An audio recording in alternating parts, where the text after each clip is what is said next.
Hi everybody, Michelle McClunan here, and I'm bringing you an astrology update for the full moon on the 24th of June in the sign of Capricorn. And it's quite an intense full moon. I know I often say that, but the energies around this time that we're living through are intense. And this one is kind of activating those energies. So I'll try and explain that to you. Full moons are always a time where we're faced with polarity. The sun is opposite the moon in the sky, and there's always that sense of polarity, this or that, this or that. There's often a pull, and often relationships come into focus at full moons as well. Full moon's always a time to release. It's a culmination of the lunar cycle, so it's time where we actually release that which we don't need. And very often, whatever we need to release is brought up into the light at full moon or approaching full moon. So for the last few days and the days closest to full moon, and even afterwards for a few days, you might feel a sort of a build-up of energy. So if we look at the planets that are connected with this full moon, first of all, the moon is in the sign of Capricorn, opposite the sign of Cancer. Cancer, where the sun is. So Cancer is all about feeling. It's a feminine sign. It's about nurturing. It's about emotions. It's about feeling those emotions. It's about kind of mothering, I suppose. Capricorn is the opposite of that. Capricorn's very pragmatic, quite structured, doesn't really do very well with emotion, especially the moon in Capricorn. It's a little bit challenging in terms of emotion. And so this full moon always will kind of activate that emotional body within us.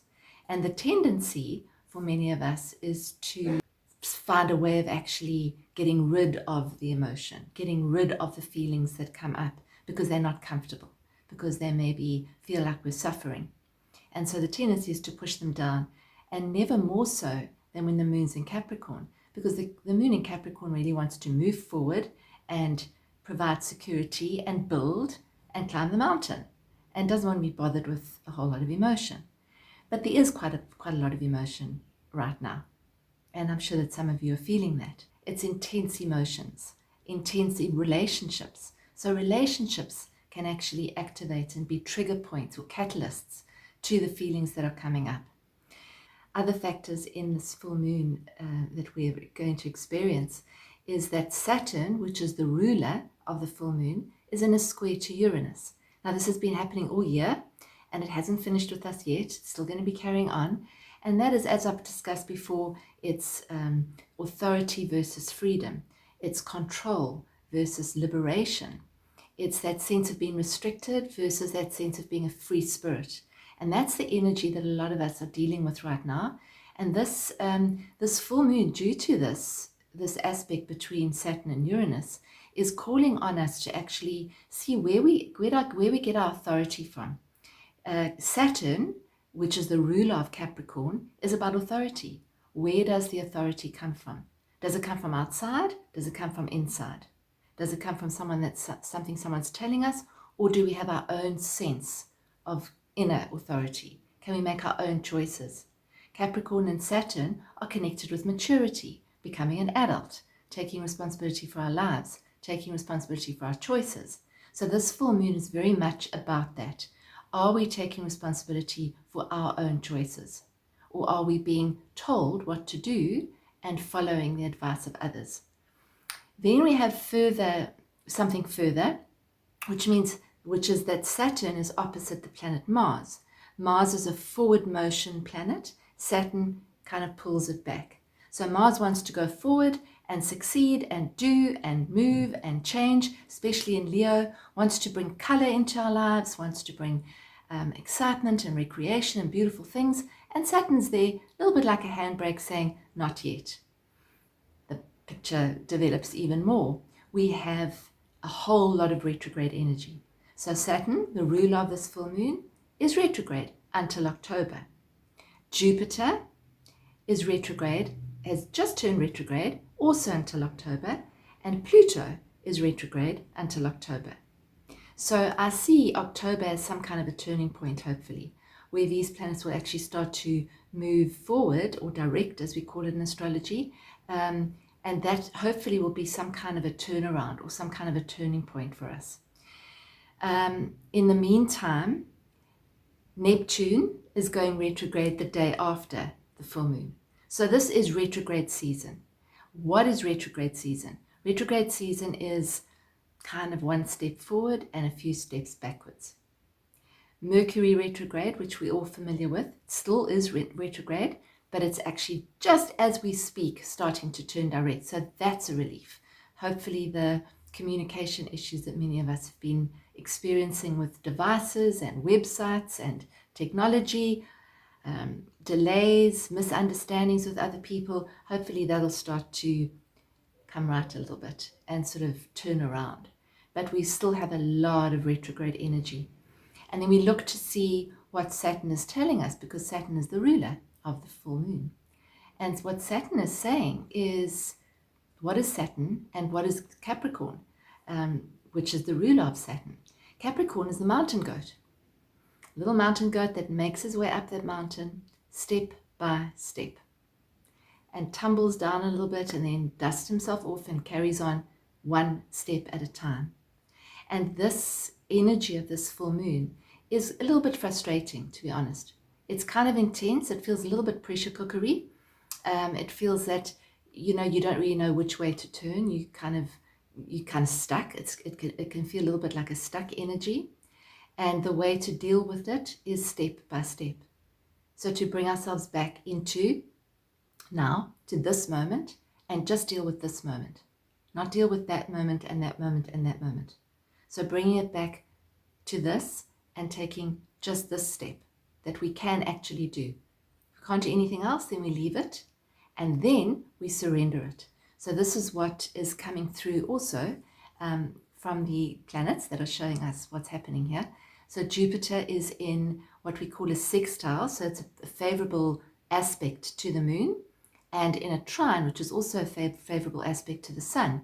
Where's Jupiter? Well, Jupiter's just gone retrograde, but it's actually in a water sign. It's in Pisces. What is Pisces? Jupiter in Pisces is our divine connection, is that connection to what we know to be true, and it also suggests that we surrender. So what we can't control, which is Capricorn, we surrender in this moment. And then we continue doing what we're doing, and then if something else arrives that we can do, we do that. But we don't try to progress further than this moment. That's kind of, it's almost like a holding pattern. So that's the way I see the way that we can deal with this energy in one sense. The other sense is the emotional sense. So Cancer is all about emotions, and this is the month of Cancer. So what's coming up right now? Fears are coming up. Capricorn. Capricorn is ruled by Saturn. Saturn rules our perceived limitations, our perceived blocks. But through recognizing those blocks, that's where we evolve. So if things are coming up for you from the past, if anxieties, frustrations, anger, maybe sadness, maybe feelings of being blocked, thoughts of being blocked, sort of rebellious thoughts about wanting to escape, kind of a prison situation. If those are coming up for you, they are coming up so that you can feel them. So the thoughts might be there. It's to bring awareness to the thoughts that are underneath the surface and that are going all the time, giving you the messages that you're not good enough, you can't do this, it might not work, what's going to happen in the future. Whatever it is for you, what are the thoughts that are coming up? Become aware of the thought as it comes up, which we can only really do in the present moment when we're consciously aware of what's going on.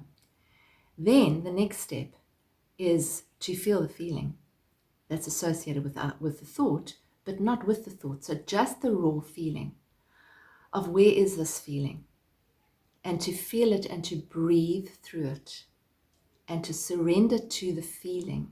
In fact, surrender to the discomfort, quite possibly. That's why in many religions and in many spiritual practices, people undergo harsh suffering. I mean, you all know the story about people who sleep on beds of nails. That's so that they can face the suffering and transcend it. So facing feelings that aren't comfortable and allowing them to be there, allowing them to just flow through us, is actually part of this journey that we're on. So it's not that we're not going to have the feelings or we're not going to have the thoughts. It's that we do have the feelings, we do have the thoughts. Once we become aware of the thoughts that are feeding the feelings will actually start to dissolve. But we have to feel them. So I think that's, for me, that's what the prime message here is, which is this Jupiter, which is saying, feel the feelings, surrender them. See if you can just soften into them and just release them.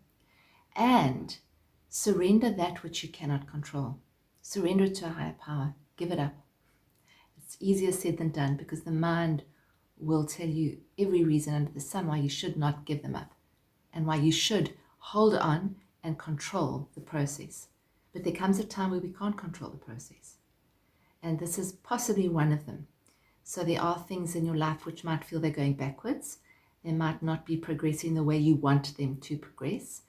So if we can see those as huge opportunities for raising our consciousness, for bringing us back, bringing us back, bringing us back. And it's bringing us back home, which is the sign of Cancer. Come back home all the time. However many times you need to do that in one day. Breathe. The breath will always bring you home. The breath opens the heart, brings you back. So if you feel yourself frustrated, don't worry about it. A lot of people are. If you feel intense emotions, accept them. Okay, these emotions are coming up.